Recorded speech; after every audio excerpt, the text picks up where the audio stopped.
Bonjour, c'est Fabien. Dans cette vidéo, je partage avec vous comment chiffrer une clé USB. Pour ça, je vais utiliser un logiciel gratuit. Alors, on a plusieurs possibilités, plusieurs logiciels qui existent. On a notamment BitLocker qui est inclus dans Windows, mais on peut utiliser des logiciels indépendants. Donc, je vais vous présenter aujourd'hui VeraCrypt qui a remplacé anciennement, pour ceux qui ont connu, TrueCrypt, qui était vraiment un logiciel extrêmement intéressant et qui était parmi les meilleurs. Donc ici, on va voir comment utiliser VeraCrypt, qui est un petit peu la suite de TrueCrypt entre guillemets. Pour ça, il suffit d'aller sur le site, de télécharger la dernière version. Une fois que vous l'avez installée, il suffit de la lancer. Donc pour ça, je vais utiliser une clé USB. Donc actuellement, c'est la clé USB-E et je vais entièrement chiffrer cette dernière. Donc là, c'est l'interface de VeraCrypt qui vient d'être lancée. Objectif, chiffrer complètement cette fameuse clé USB. On va aller sur Create Volume. Ici, on a la possibilité soit de créer un fichier. On a créé un fichier chiffré directement sur la clé USB. Alors que nous, notre objectif, ça va être de chiffrer entièrement la clé USB. Et c'est la partie qui est ici. Chiffrer une partition qui n'est pas une partition système, donc autrement dit la partition où il y a un système d'exploitation comme Windows. Donc nous, on va chiffrer une clé USB. D'ailleurs, on peut voir que dans l'exemple, il y a ici flash drive, donc clé USB. On clique sur suivant, il va vous demander de confirmer. Ici, vous avez plusieurs possibilités, soit le chiffrement standard, soit le chiffrement caché. Pour faire simple, on va partir sur le standard. Ensuite, c'est maintenant qu'on va devoir choisir le disque que l'on souhaite chiffrer, ici en l'occurrence ma fameuse clé USB, donc repérez bien la partition sur laquelle elle se trouve, ici j'étais bien sur le lecteur E, donc je clique sur cette dernière, et je vais de nouveau cliquer sur Next pour suivant. Ici deux possibilités, soit on va formater la clé USB et on va chiffrer cette dernière par la suite, soit on va chiffrer tout ce qu'il y a déjà sur cette clé USB. Donc en fonction de ce que vous souhaitez faire, soit vous partez sur quelque chose qui va être totalement vierge, soit vous allez chiffrer ce qu'il y a sur la clé USB. Alors attention, si vous faites le chiffrement de ce qu'il y a sur la clé USB, à voir s'il n'est pas possible de récupérer avec un logiciel spécialisé ce qui était non chiffré avant que ça le soit. Donc je vais repartir sur une version qui va être entièrement chiffrée, donc je vais créer une version entièrement chiffrée en effaçant tout ce qu'il y a déjà dessus. Bon, en l'occurrence, il n'y avait rien, donc ça devrait bien se passer. Ensuite, on va devoir choisir la méthode de chiffrement que l'on souhaite utiliser. Donc il y en a beaucoup, et l'avantage avec VeraCrypt, c'est qu'on peut même utiliser des chiffrements en cascade. J'ai pas envie de faire ici compliqué ou une explication des différentes méthodes de chiffrement. Je vous invite à découvrir sur Wikipédia les différentes méthodes qui existent. AES est déjà une très bonne solution pour le chiffrement. Vous pouvez également utiliser des chiffrements en cascade, par exemple AES, Qfish et Serpent. Allez, pour l'exemple, on va utiliser cette méthode. Ensuite, on va pouvoir choisir l'algorithme de hachage. Vous pouvez laisser celui qui est par défaut.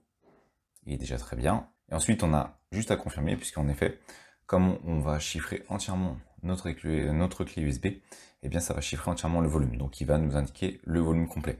Si on avait créé un fichier sur notre clé USB, il nous aurait demandé la taille que l'on souhaitait donner au fichier. En l'occurrence ici, on fait toute la clé USB. Maintenant, c'est le moment où on va indiquer le mot de passe que l'on souhaite utiliser. Alors, pour la démonstration, je vais faire test. Je vous invite bien entendu à faire un mot de passe assez long, assez complexe, et bien entendu, ne perdez surtout pas votre mot de passe car vous ne pourriez pas récupérer vos données, étant donné que là on va être sur un chiffrement qui est déjà quasiment impossible à casser. Donc ne perdez surtout pas votre mot de passe, notez-le bien si jamais vous n'arrivez pas à le retenir, et ne perdez surtout pas ce dernier. Donc on peut faire display password pour être sûr qu'on va bien utiliser le mot de passe que l'on souhaitait utiliser. Alors à noter, on peut utiliser des fichiers à la place du mot de passe, mais encore une fois, ce sont des méthodes un petit peu différentes. Je voulais faire simple dans cette vidéo. On va utiliser le mot de passe classique. Ensuite, on va cliquer sur suivant. Alors ici, il m'indique que mon mot de passe est facile à casser, car il est trop court, et forcément c'était une démonstration, alors peu importe, c'est pour ça que je vous dis, faites un mot de passe qui soit assez complexe, mais surtout, ne le perdez pas. Je clique sur oui. Alors ici, il faut bouger la souris le plus possible. pour avoir, en fait, il va se baser sur les mouvements de la souris pour créer le chiffrement. Donc surtout, bougez bien votre souris. Vous voyez qu'en fait, au fur et à mesure, ici, on a la barre verte qui s'affiche. Donc au fur et à mesure que je bouge, et à un moment donné, il va me dire que c'est bon, le chiffrement. Ce qui fait qu'en fait, on peut quasiment jamais avoir deux fois le même chiffrement, puisque on va toujours bouger sa souris différemment. Donc vous pouvez continuer, hop, je commence, c'est bon. Vous choisissez le type de fichier système que vous voulez utiliser. NTFS, c'est le type de fichier Windows. FAT, c'est plus classique, par exemple les autres systèmes. Mais ça fonctionne très bien avec Windows également. Donc je vais utiliser FAT, je vais laisser par défaut. Mais après, si vous avez des fichiers que vous souhaitez utiliser qui ont plus de 4 Go, utilisez NTFS, car je crois qu'avec FAT, ça ne fonctionne pas. Donc, une fois que tout est prêt, on n'a plus qu'à cliquer sur formater. Et donc ça va, comme il nous l'indique, totalement supprimer tout ce qu'il y a sur la clé USB et on va lancer le chiffrement de cette dernière. Donc le chiffrement se lance, plus votre clé USB ou par exemple votre disque dur que vous voulez chiffrer, puisque le principe reste le même, est important en termes de taille, plus le temps sera long, bien entendu. Et bien entendu, si votre ordinateur a un processeur qui est relativement faible en termes de puissance également, ça prendra plus de temps. Donc plus votre ordinateur sera puissant, plus le temps de chiffrement sera rapide. Voilà, donc on arrive au moment où notre clé USB est chiffrée. Je vais donc faire OK. Le volume a été créé, je fais OK. Et maintenant, je peux quitter cette dernière. Si je souhaite utiliser ma clé USB, eh bien, ce n'est plus possible. Hop, je vais retourner ici. Et on peut voir que j'ai uniquement un disque local E. Si je clique dessus, il me demande si je souhaite le formater. Alors ça, c'est quelque chose sur lequel vous devez faire attention parce que lorsque vous allez insérer votre clé USB, vous aurez ce message qui va apparaître. Il vous indiquera que vous devez formater le disque E puisqu'il ne va pas le reconnaître. Si vous cliquez sur formater, eh bien vous perdrez tout ce que vous avez sur la clé USB. Donc soyez vigilant au moment où vous allez insérer votre clé USB. Pensez bien à cliquer sur annuler et surtout pas sur cliquer et surtout pas sur formater.